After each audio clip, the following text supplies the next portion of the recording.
All right. Before we start the operations research class today, I want to just read a little bit from an article that was mentioned before class today, just because whenever you hear any information, you should always be skeptical in thinking. So this is from Features from Purple Cows Make Wedding Vows, Alums Tie the Knot by Laura Lee, staff writer. So it says, it's a rural legend that 40, 60, or even a whopping 75% of alumni are married to one another. Frankly, this is false. The verified percentage from alumni relations is 11.68%. What does that mean to you? So I'll phrase it one more time. It's a rural legend that 40, 60, or even a whopping 75% of alumni are married to one another. Frankly, this is false. The verified percentage from alumni relations is 11.68%. What question have they just answered?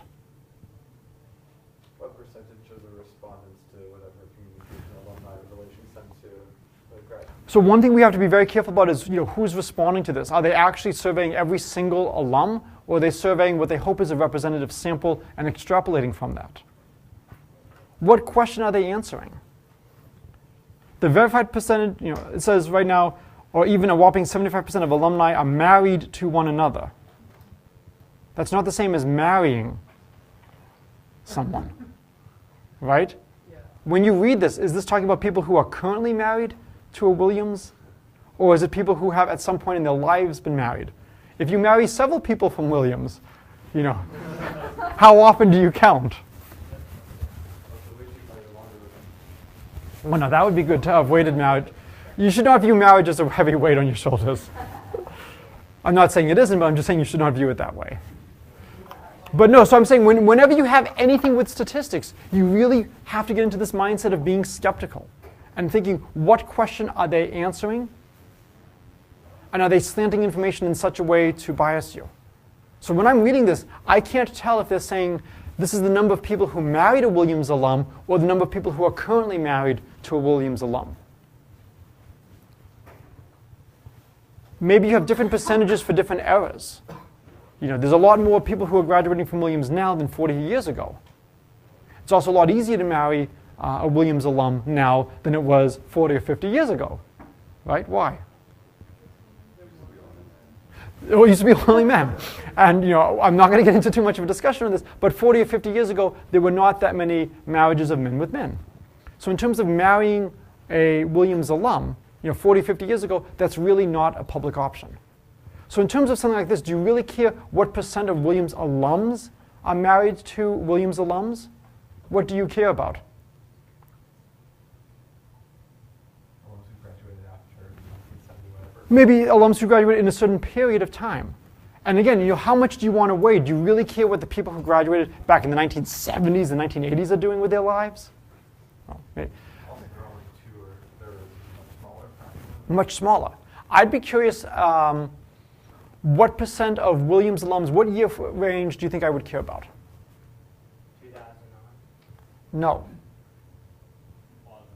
A lot of them won't be married yet, right? So no, people, a lot of people, it will take some time. Yes. If you were to count 2009, you would start getting a bias from people not being married yet, as part of the whole population. Right. A lot of them will be, but that is skewed. Yes. You might even have a distortion where people who are married that early are more likely to have married someone from college. Excellent.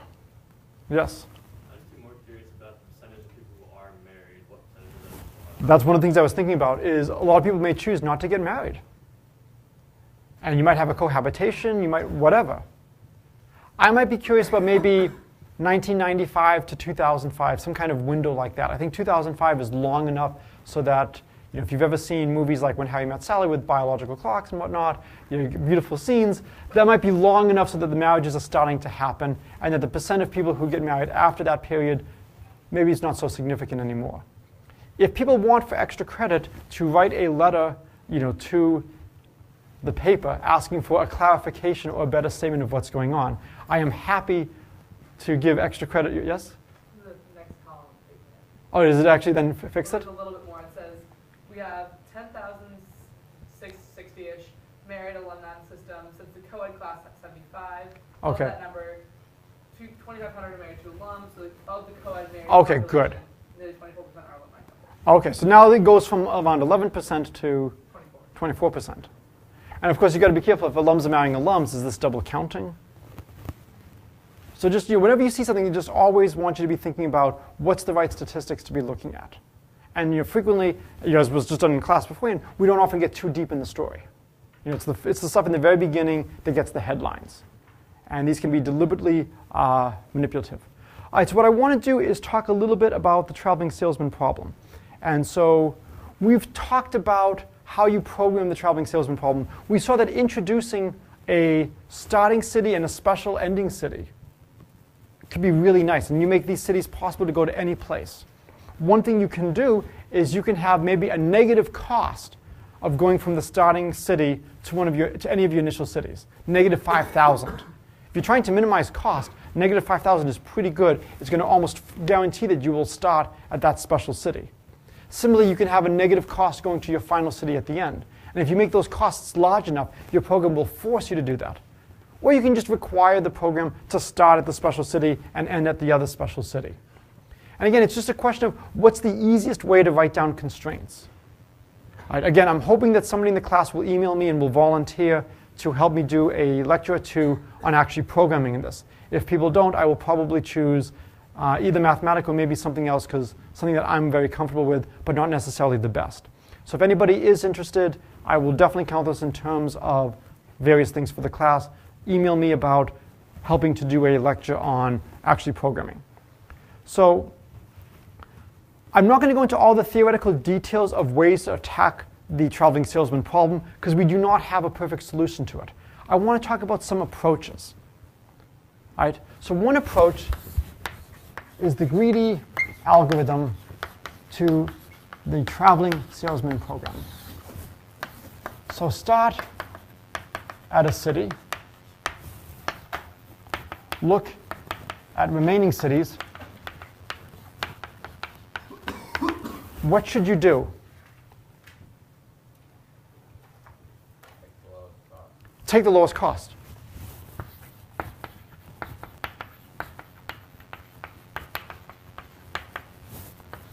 Of remaining cities.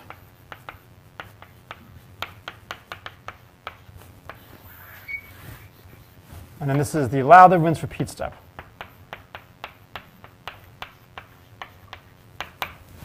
Right? Now you have a new starting city where you are. Look at all the remaining cities that you haven't visited. Take the one with lowest cost. And keep going. What are the possibilities here? You could get stuck. You may not be able to complete. So whether or not every city is accessible makes a huge difference. Frequently, we assume every city is accessible from every other city. It may not be desirable, but we will assume every city is accessible from every other city. And so here is an algorithm. Do you think this is a good algorithm? Does it have any good features, any bad features? Yes? Where are you accounting for the cities you have been? Take the lowest cost of remaining cities. Oh, okay, So every time you go to a city, you eliminate it, and you can't look at it further. Good features is that you'll, unlike the immediate choices, you'll always be in a better place. Good. Bad aspect is that rarely will be best overall. Yes.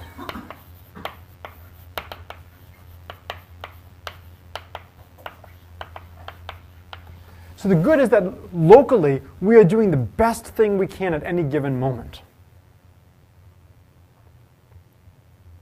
A lot of procedures in life use this principle.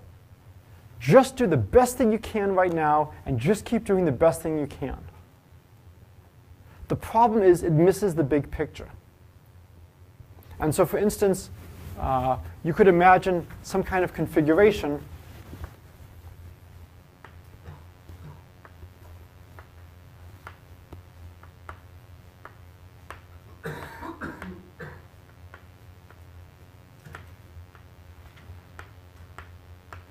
I don't know, this may not be the best one, but I could have a city here that I miss, right? And I could come out like this, and I could be coming like this, and then at this point, I really should go there, right? But I'll keep coming like this. And now at this point, I end up down here. And now I'm stuck with this huge trip over here. Whereas I should have, probably when I was somewhere in through here, I should have detoured, come here, and then come back. So you miss global options. You're just so caught up in doing locally what's best. That's the difficulty. Is this going to be close to the best algorithm? No, this is actually going to miss by a huge amount. In some sense, it'll be locally stable. Did we do the do dogs? We did the do dogs, no calculus in this class, right? And we saw that locally, you're the dog. If the stick is thrown near, we'll swim. And that's the best thing to do. But if the stick is thrown far away, the dog is smart enough to know that the local best is not the global best. How difficult is this algorithm to program? Very easy. That's one of the appeals of something like this. At each point, just see which city is closest. So I've got a bunch of numbers that tell me how far away each city is or what the cost is to each city. To me, cost is a proxy for distance. And I just see which one is smallest and go there. This is a really easy algorithm. All right. So this is one approach that people use for solving the traveling salesman. The next one is the insertion algorithm. How many of you have heard of the insertion algorithm? OK. How does the insertion algorithm work? No idea. Oh, no idea. OK, but you've heard of it. Yeah. OK. What do you think the insertion algorithm does? It inserts things. Wow. I mean, normally I don't actually record something like this, but ooh, I guess that's why I normally don't record something like this. All right, so I guess it's preventing me from recording this, but yes, it does it algorithmically, and this is why we have locking mechanisms. Wow, that was a beautiful comment. Make sure you email me that so I can somehow work that into a letter of recommendation. Okay. All right, so algorithmic insertion. So start with some number of connected cities. So we have some number of connected cities, and we have some number of cities that are not being used. So we can look at the cities that are not being used and choose one to add. Choose a unused, there's an N unused city, and add. Where should we add it?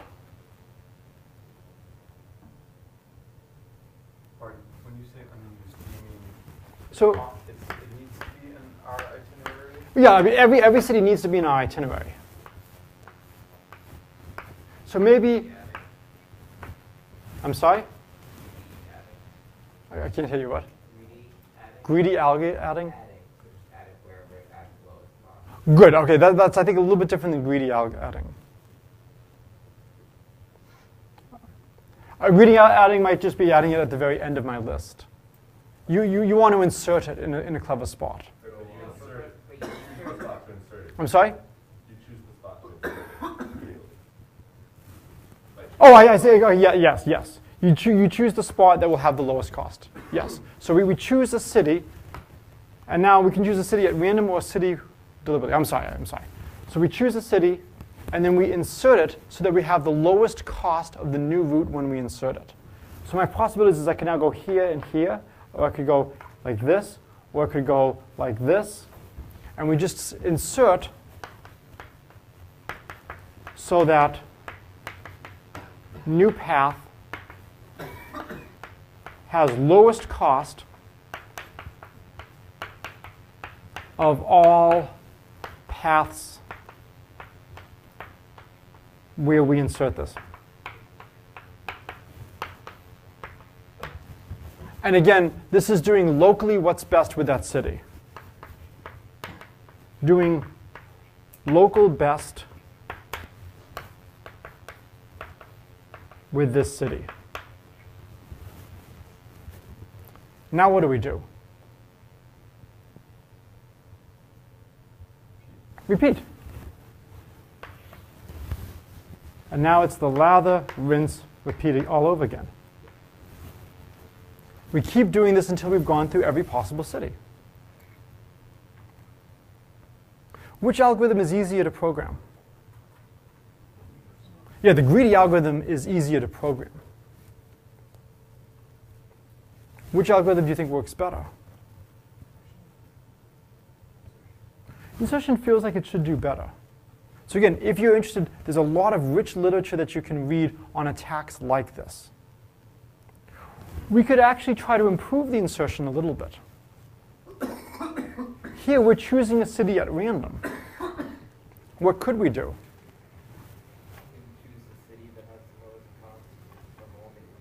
So we could do which city gives us the lowest cost.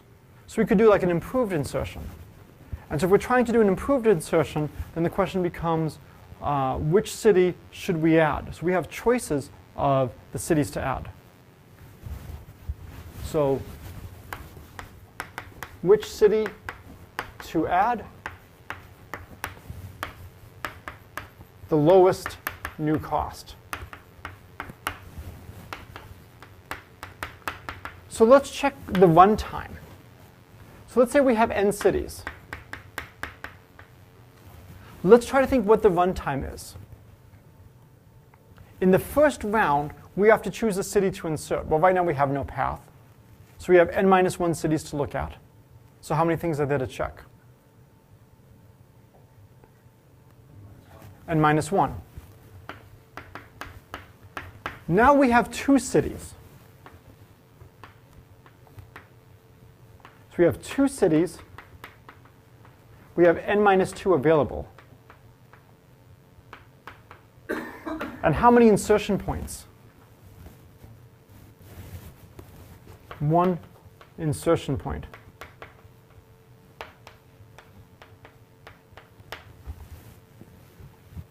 Right? Insertion is always strictly between the 2 cities, as in, so it can't be. So that's a good question. So we could do it either way. I mean, if we allow these to be free as well, it's not going to change things by an enormous amount. But I mean, I think we could potentially we could insert it here beforehand. We could insert it here. So let's do it so there'll be 3 insertion points. And then technically over here, we would have how many insertion points? 2. So if we're now starting to do things as ordered. Yes? If we let ourselves insert on the end of the path, we have to wait differently because if we insert on the middle, we get 2 kind of additional steps, whereas if we insert on the end, we don't get I mean, if we add it at the end, we're still going to the same number of cities in the next level. And it's still, I mean, it takes a little bit more time to calculate the new cost because, as you say, we now have 2 things. But you know, that's going to be a trivial addition. I'm really looking at how many variable places do I have to do something. And so really, we can add it here, we can add it between these 2, we can add it after these 2. So how many possibilities do we have here?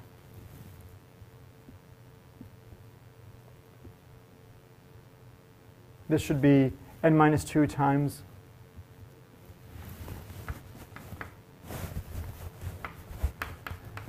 what's going to happen at the next one?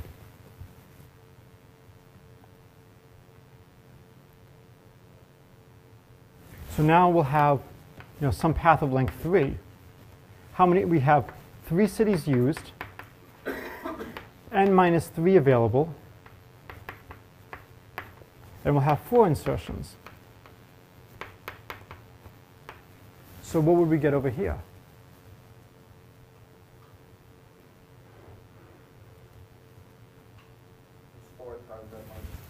So it's 4 times n-3. And we have to go all the way. So we want to know roughly how big would this sum be. Any rough ideas as to how big this sum is? Yes? It's on the order of n cubed. Upper bound of n cubed over 4. So I thought that this would be a fun problem to talk about, or maybe doing that has now lost all swiveling abilities. It was worth it. It was a good comment. Wow, it really has lost withering abilities. Because this would be another nice way to start analyzing runtime. And that's something we haven't done since the beginning of the semester. So we want to study the runtime of insertion.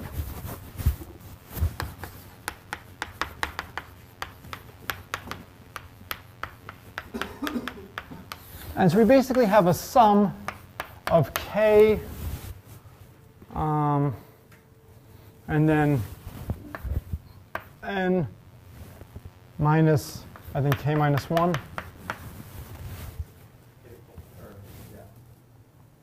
And so if this is, if k equals 2, we have an n minus 1. And we want to sum, k goes from 0 to n minus, something like that. I don't really care too much about the boundary terms.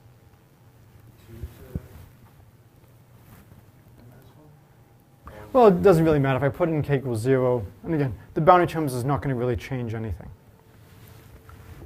I can expand this out, and it's going to basically be a sum of k times n. K goes from 0 to n minus a sum of k squared minus a sum over k.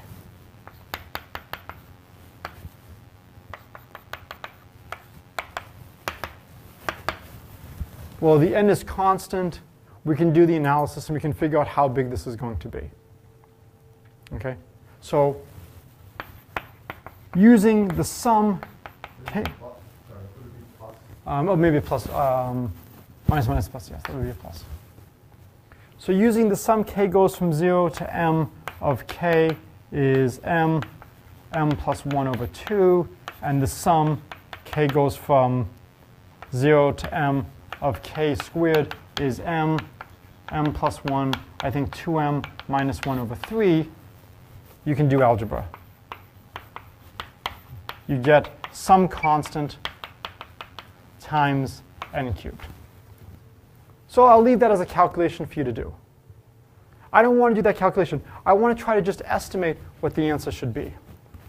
Because again, do I really care if it's 1/2 n cubed or 4n cubed? I really care how is it growing with n. I want to get a rough sense of how big it is.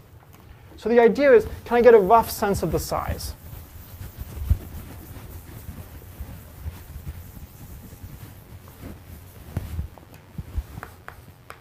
So rough estimate.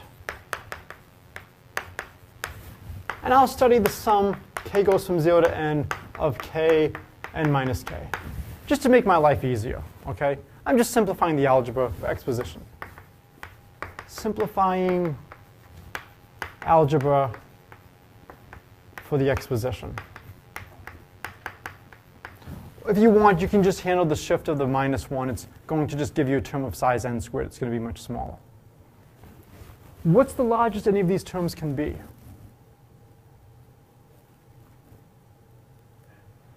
I'm sorry?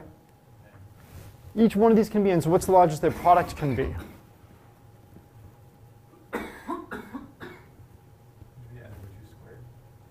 Well, what's the largest the product? If each term is at most n, the product is at most, how many terms do we have?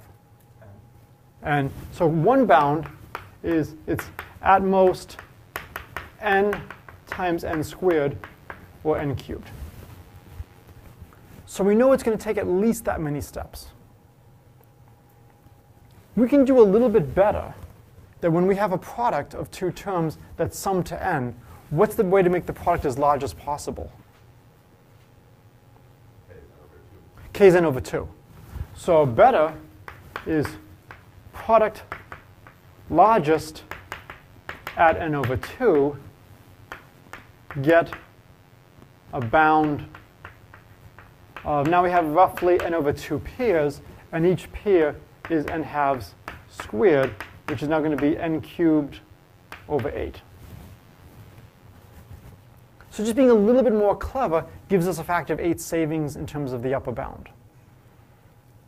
But roughly we know an upper bound is of size n cubed. If we do the algebra, we will get that it is actually of size n cubed. No, because we're doing it in pairs now. Oh no, I'm sorry, you're right, it is, you're right. You're right. I'm thinking of a different problem. You're absolutely correct. I'm thinking of the one I did on the video for the class we didn't have on Monday. You're right. We still have n things, or n plus 1. It's not going to matter. And in fact, when k equals 0, n, we know we get 0. So I don't have to really be too careful about the boundaries. All right, so we improve from n cubed to n cubed over 4. Can somebody give me a reasonable lower bound? Something better than 0, something better than 1, something better than n. I want a good lower bound.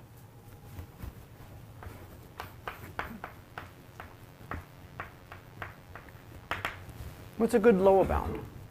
I'm sorry?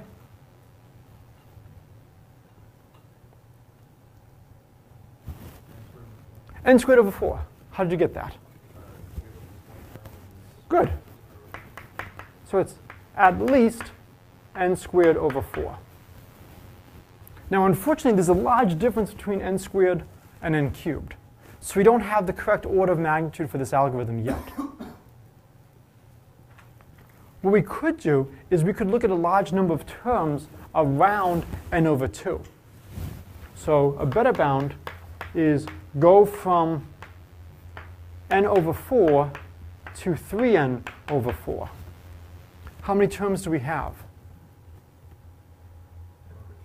So n over 2 terms,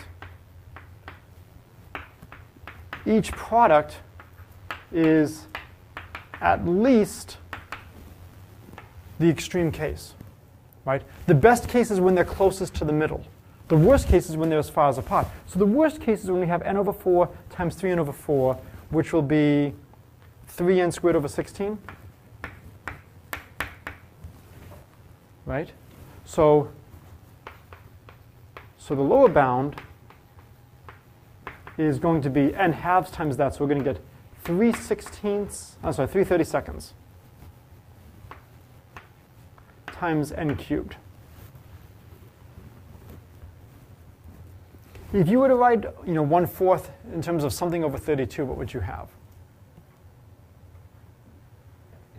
8. So this we can write as 8 over 32 n cubed. This is 3 over 32 n cubed.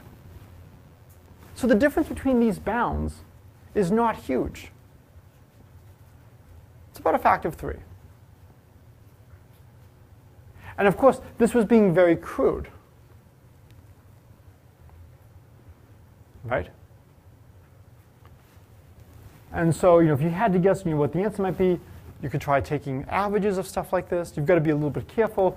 This covers the whole range. This doesn't. This has problems at the extremes. The idea is to be able to do these quick calculations and get a rough sense of what is the complexity. So this algorithmically inserted method is going to give us a complexity on the order of some constant times n cubed. We can calculate that constant exactly if we so desire. But just doing trivial estimation gives us that it's order n cubed. And for a lot of problems like this, we just care about roughly what's the order of magnitude. How do things grow with n? Now again, a factor of 3 could mean it runs in 1 day versus it runs in 3 days. For a lot of problems, that factor of 3 is quite important, and you will fight to save that factor of 3.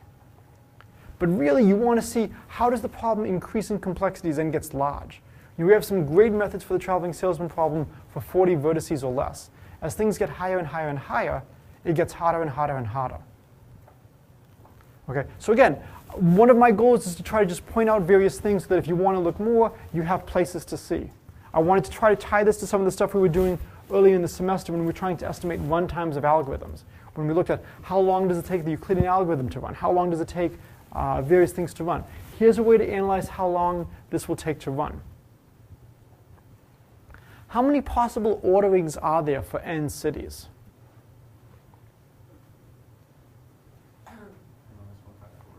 N minus 1 factorial, n factorial.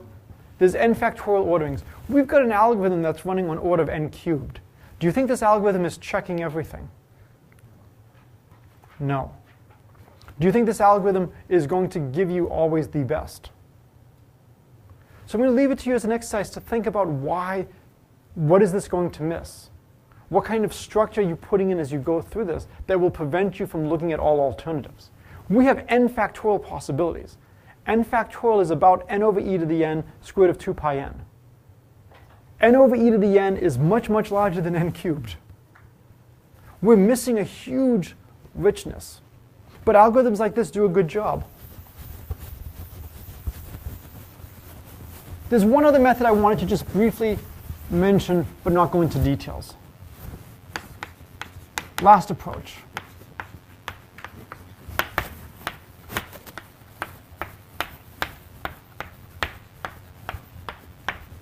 Yes?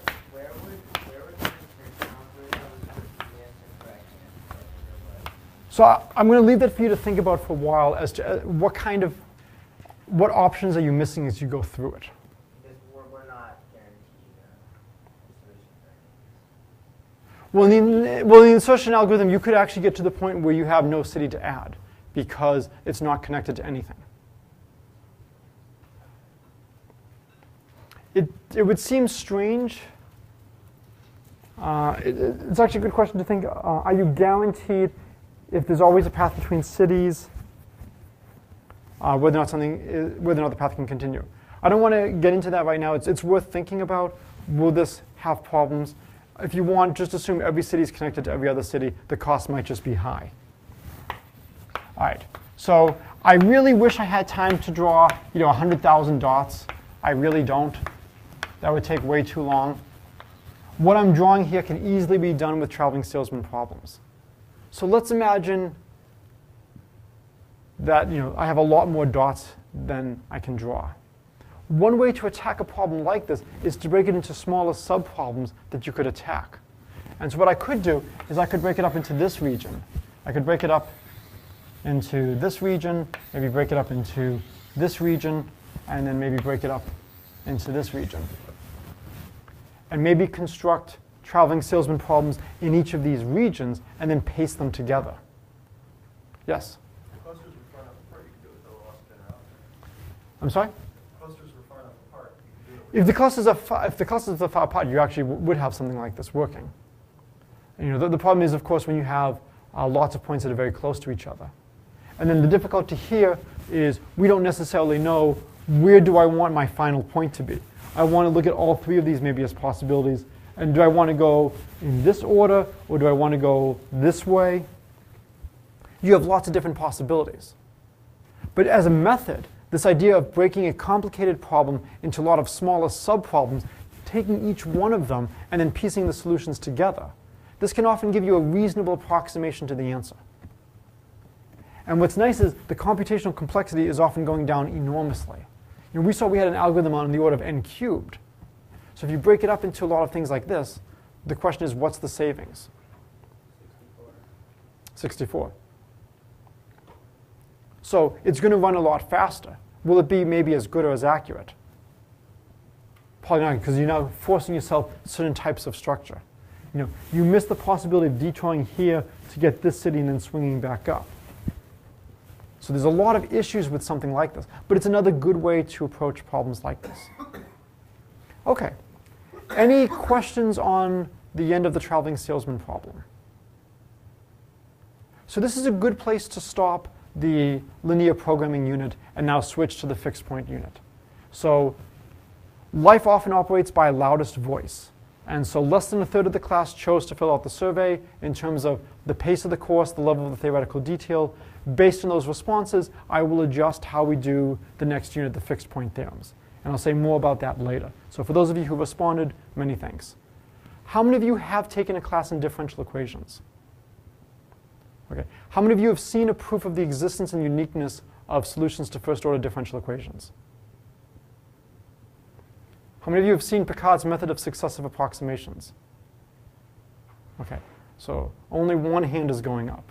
All right, so based on that, what I might do is I think I might actually give the proof of this as a nice application of why we care about contraction maps, why we care about fixed point theorems. And it's a very simple calculation, but it is extremely important in terms of applications. So I am not as exuberant as some of my colleagues in this department. I will not talk about functions and how they rule the world and how certain differential equations are the utmost of importance in modeling things. I know you know where to go to hear stuff like that. If you come to my office, you're almost there. So I will assume that you have been at Williams long enough that you have been motivated about the importance of functions and the importance of solving equations. Why are differential equations so important? They talk about how things change. Thermostatics is a very boring subject. Right? How many of you have any physics people here? Have you ever taken a course on thermostatics? Is that required for the physics major? It's a one-day class. What's the class you take? Thermodynamics. You study how things change. And so differential equations model continuous rates of change.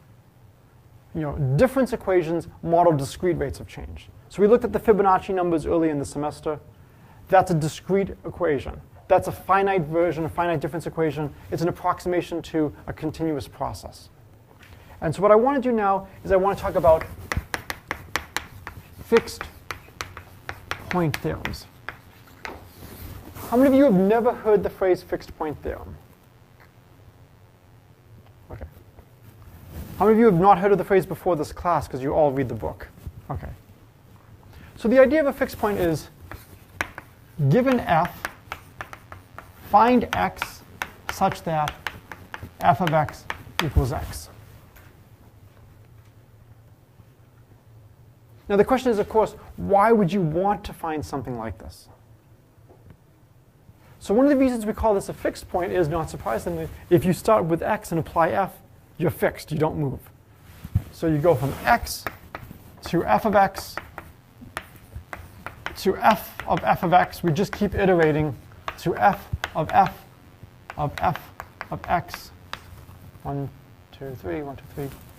And if it's a fixed point, all of these are the same if fixed point. So there are a lot of things in life where you have some process, and when you apply f, that tells you how you evolve. Think of this as f describes the evolution of the system. In general, dynamics are very hard to understand. And as I keep iterating, the question is, where am I going to be? Trying to describe the weather. Very, very hard problem. If I happen to be at a fixed point, is it hard for me to predict where I will be in the future? No. Is it hard for you to predict where? Will it be hard for Kayla to predict? No. Now, none of this stuff is on the exam. But I will check tonight to see if my kids can predict where you will be if you keep iterating at a fixed point. It's not that interesting to study the dynamics. But it's very useful in terms of, if you can find fixed points, you can solve a lot of problems. So for example, let's say you want to solve f of x equals a for some a. Maybe you want to know what value of the tax rate will give a certain revenue. Let's let g of x. Okay, let me write it on this board over here. I'm going to try to squish it down. If I try to squish it down, it's going to be bad. Okay. So we want to convert something like this to a fixed point problem. So the goal is convert f of x equals a to a fixed point problem. Right? So the idea is, if we can find fixed points, we can use that to solve equations.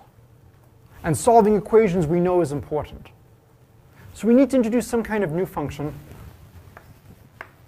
Want g, and g is going to be a function of f and a such that if g of x equals x, then what do I want to have happen?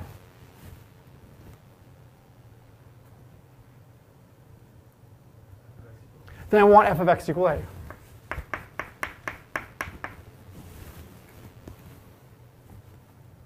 So we want to figure out what the function g should be. And so, well, if I have f of x, what do I want on the right-hand side? I don't want it to equal a. I want it to equal If I'm looking for a fixed point, what should the right-hand side be? It should be x. So we have f of x equals a. Can I just add x to the right-hand side?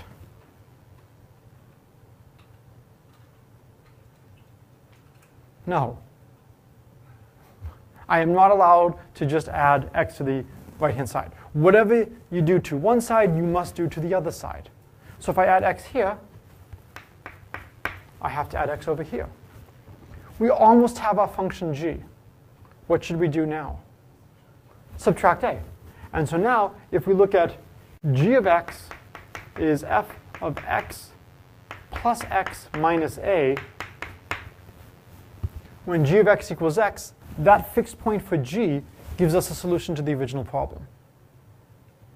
This is an extremely common technique in mathematics, is you learn how to do one thing, and then you spend the rest of your life proving that everything reduces to that one thing you know how to do.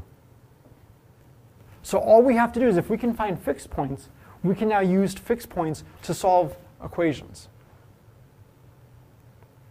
Okay? So this is the general framework, this is the motivations. So if can find fixed points,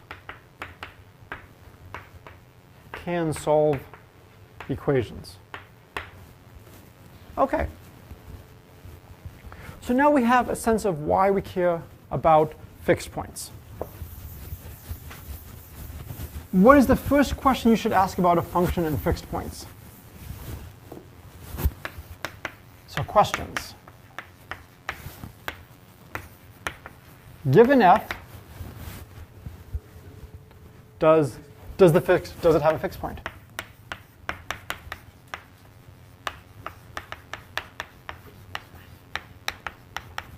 Next question. How many fixed points?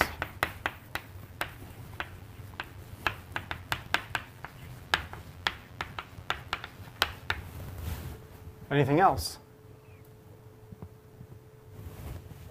How do you find them?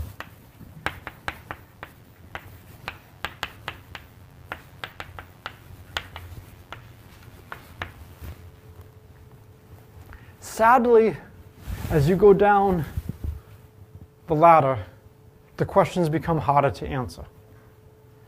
Many times we can just prove the existence of a fixed point without proving a method to count how many there are, and without proving a method to find where it is. So the book has a beautiful section on this, where it says, well, what good is this? It talks about mathematics as the study of relationships. And the first most basic thing is, does the object exist? If it doesn't exist, it makes no sense to be searching for it. So this is going to lead us to constructive versus non-constructive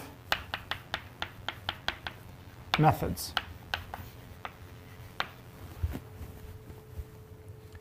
Which one do you think is the more desirable?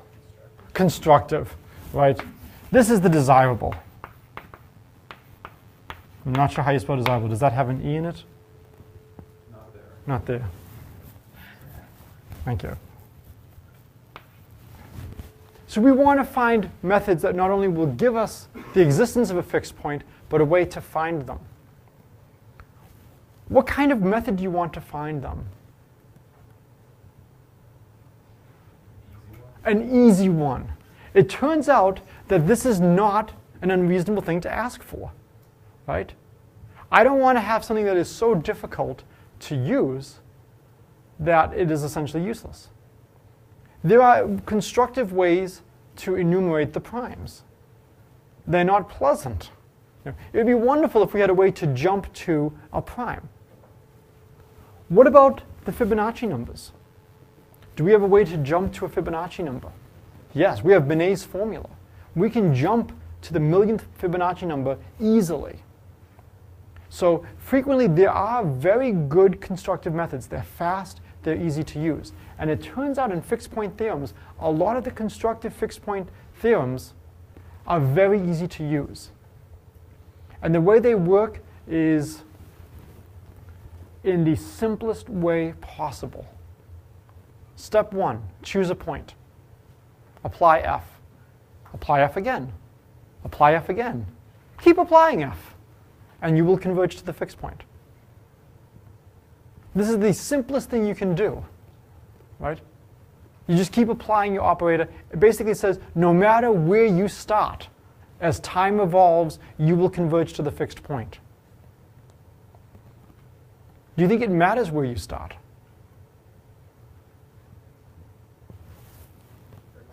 For time. This is a class in operations research. We are somewhat keen in solving problems before the universe dies a heat death, right? We want to solve things in a reasonable amount of time.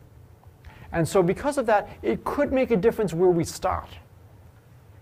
But if we just care, will we eventually reach the fixed point?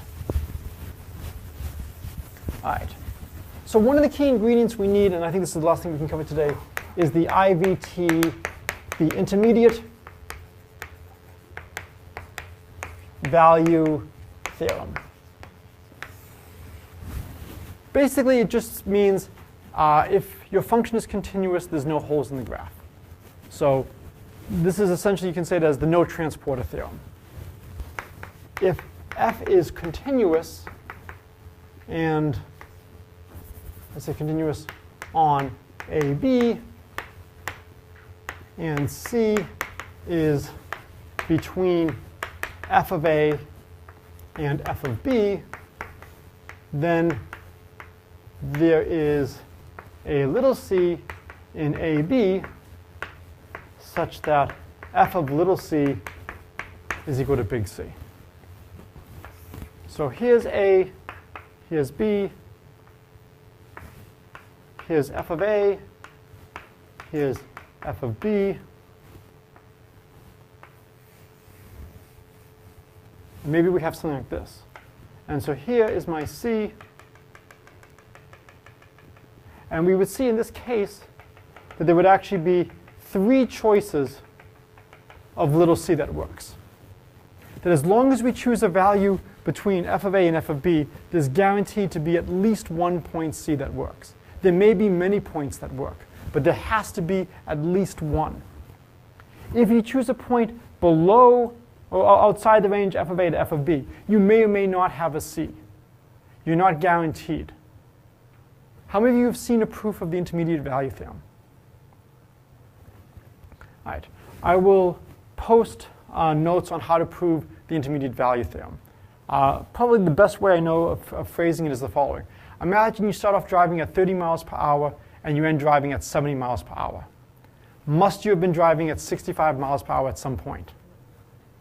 Yes. Must have you been driving at 70 miles at some point? We start at 30, we end at 70. Yes. Must have you been traveling at 75 miles per hour at some point?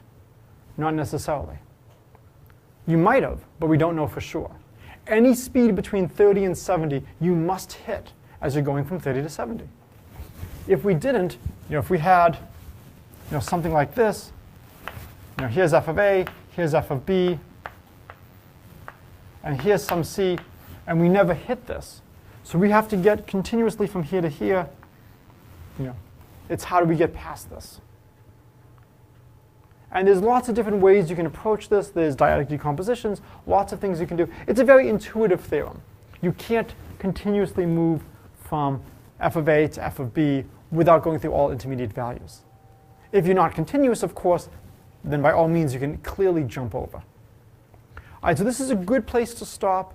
And then what we'll do on Friday is we will start talking about contraction maps. Okay.